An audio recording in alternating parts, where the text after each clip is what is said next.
নমস্কার বন্ধুরা, অরিত্রিস কিচেনে আরও একটা নতুন ভিডিওতে আপনাদের সকলকে স্বাগত জানাই। চলে এসেছি আরও একটা নতুন রেসিপি নিয়ে। আজকে যে রেসিপি আপনাদের সঙ্গে শেয়ার করবো সেটা হচ্ছে চিড়ের পোলাও।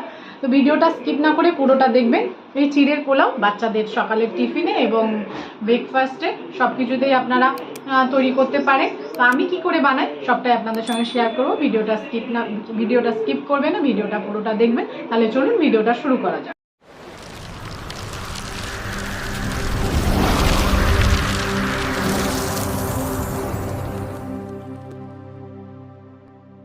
আমরা চিড়ের পোলাও করতে এখানে 250 গ্রাম আমি চিড়ে নিয়ে নিয়েছি। এবার আমি চিড়েটা ভালো করে একবার ধুয়ে নেব।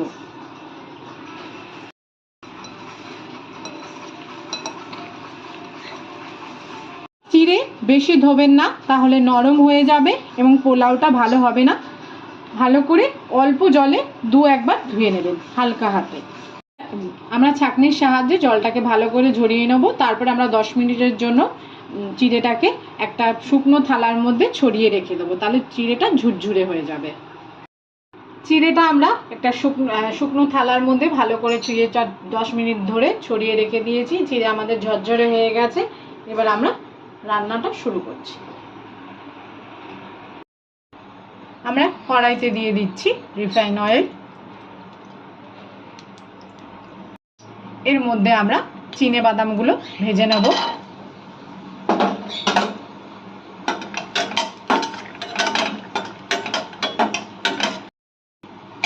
ভিডিওটা স্কিপ না করে পুরোটা দেখবেন। ভিডিও যদি ভালো লাগে অবশ্যই লাইক, কমেন্ট এবং প্রচুর শেয়ার করে দেবেন।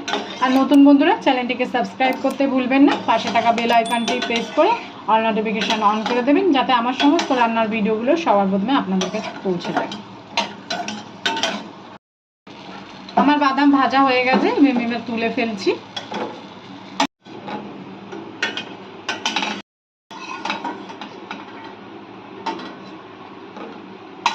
এই তেলের মধ্যেই আমরা কালো সর্ষে এবং একটা শুকনো লঙ্কা আমরা 4 টুকরো করে নিয়েছি।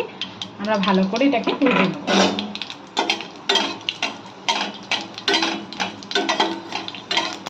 আর এর মধ্যে আমরা দিয়ে দিচ্ছি 10-12টা কারি পাতা।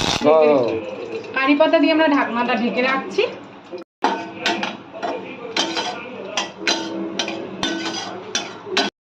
এরপরে দিয়ে দেবো আমরা কুচানো একটা পেঁয়াজ,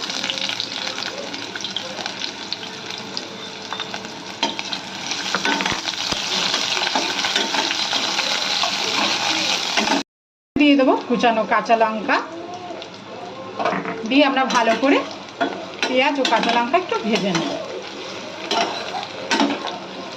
আমাদের ভাজা হচ্ছে ততক্ষণ আমরা চিড়ের মধ্যে সামান্য নুন,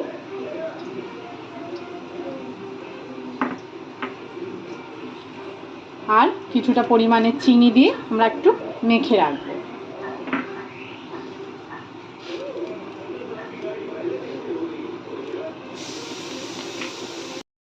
এবার আমাদের পেঁয়াজটা আর কাঁচা লঙ্কাটা ভাজা হয়ে গেছে। এবার এর মধ্যে আমরা একটা সেদ্ধ করা আলু আমরা টুকরো করে নিয়েছি, সেটা আমরা দিয়ে দিলাম।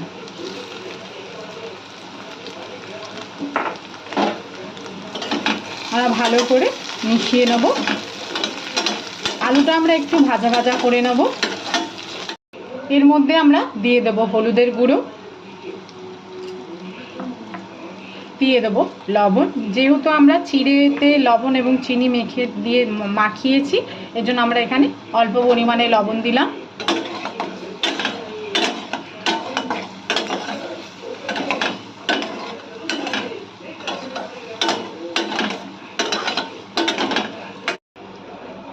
এর মধ্যে এবার আমাদের আলুগুলো ভাজা হয়ে গেছে। এবার এর মধ্যে আমরা দিয়ে দিচ্ছি চিড়ে।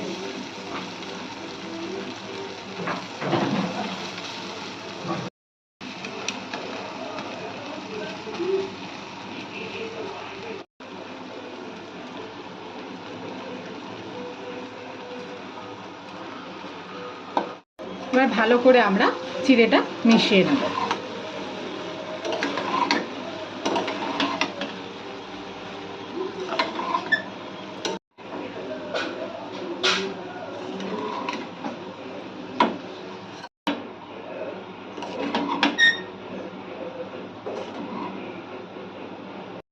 এবার এর মধ্যে আমরা চিনে বাদামগুলো দিয়ে দেবো, গ্যাসটাকে বন্ধ করে দেবো আর দিয়ে দেবো পাতিলেবুর রস। এবার ভালো করে আমরা একটু মিশিয়ে ঢাকনা দিয়ে ঢেকে রেখে দেবো 10 মিনিটের জন্য। তৈরি হয়ে গেছে আমাদের চিড়ের পোলাও।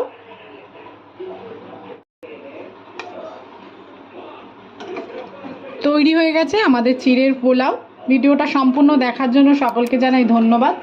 সবাই ভালো থাকবেন, সুস্থ থাকবেন। দেখা হবে পরের ভিডিওতে।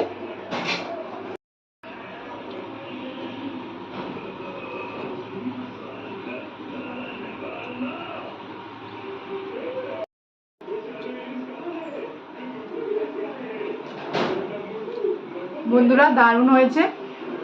আপনারা বাড়িতে অবশ্যই ট্রাই করবেন এবং কমেন্ট করে আমাকে জানাবেন কেমন হলো। আপনারা কিন্তু অবশ্যই বাড়িতে ট্রাই করবেন এবং কেমন হলো আমাকে কমেন্ট করে জানাবেন। আর এটা বাচ্চাদের স্কুলের টিফিনে বা সকালের ব্রেকফাস্টে বা বিকেলের টিফিনে খাওয়ার জন্য খুবই উপযোগী।